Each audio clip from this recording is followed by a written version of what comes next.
We are the ship, sixth inning. Latin America, baseball in paradise. The crowds were big and the fans red hot.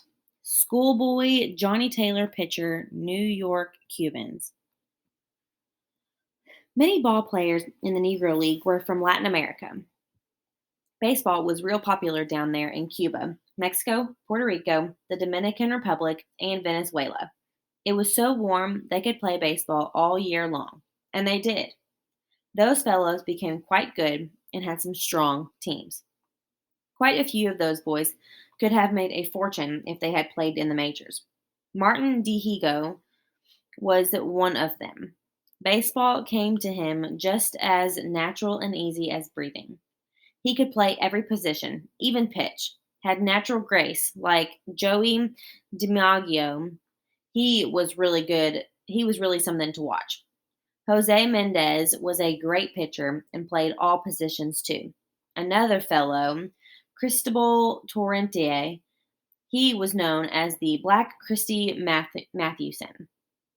They say he could hit the ball over a mountain. If he had been a couple shades lighter, he could have played in the majors. Major league owners would take a Cuban before they would take a Negro. Guess they didn't know slave ships stopped down in those islands, too. Some of the Latin ball players didn't want to play in the United States, anyways. They didn't want to leave their home, and who would blame them? It was nice down there. It was always warm, and those Latin women sure were pleasing to the eye. And they loved Americans. Down there, Negroes were treated just the same as anyone else, the way we were supposed to be treated. There was no such thing as segregation. We could stay at any hotel and eat at any restaurant. And if you were a ball player, a good ball player, they treated you like a king. Kids followed us in the streets asking for autographs. Our pictures would be in the newspaper. The Latin Ball Club owners paid for our plane tickets both ways and put us up in hotels for the whole winter. Here is a painting of Willard Brown and fan celebrity to celebrate a victory. And this is in Santurce, Puerto Rico, 1940s. We could even bring our families if we wanted to. Didn't have to pay for a thing. And we traveled to games by train, not on those old, bouncy, rickety buses.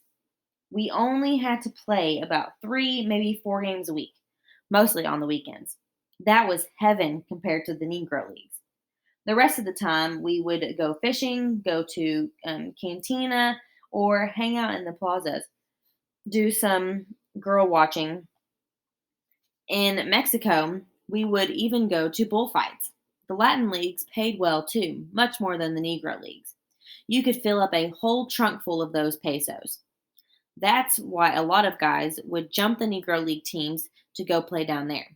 It drove the Negro League owners crazy. Satchel Paige almost broke up the whole Negro League when he took a bunch of the stars down there to play. Wiped out poor Gus Greenlee's Crawfords. The Negro Leagues banned Satch after that. Well, for a little while anyway. But in Latin America, you had to produce. If you didn't play well, they put you right back on the plane and sent you home. 2, maybe 3 bad games, then you were out of there. They were serious about their baseball. Fans were crazy too. Never seen fans get so excited about a baseball game. Go to town after a bad game, and they wouldn't even speak to you.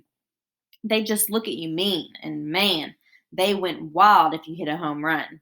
In Cuba, they would give you a beer or money if you hit one. They'd give you a car in Puerto Rico if you hit 25 of them. That's right, a car, a Hudson. But it was hard to hit home runs in some of those parks. They were huge.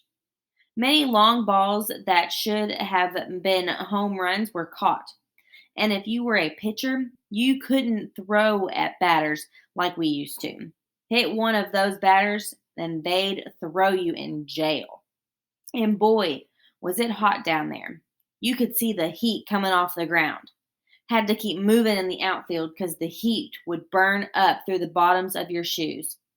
Some guys passed out in the field, even in the dugout.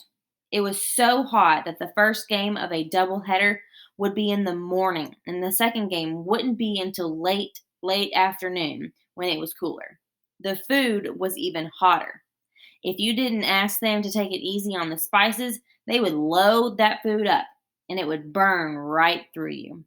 Satchel Paige blamed his stomach miseries on all of that hot food that he ate while he was down there. The truth was, it was his rotten teeth. We had some great games playing against those Latin fellows. We were all good friends. We would hang out and play cards after the game or go fishing together. We had a good time. But as soon as we put on those uniforms and walked onto the field, we didn't know each other. They'd spike you like you were a stranger. One time, Ted Page was playing in Cuba. He was fooled on a pitch he thought was a curveball and was hit in the head with the ball. Knocked him out cold.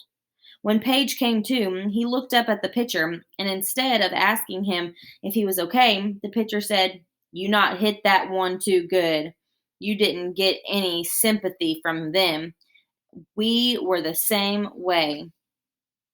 It was a lot of fun playing down there, but sometimes it would get lonely. They treated us nice and it was really beautiful, but after a while, we'd get a little homesick.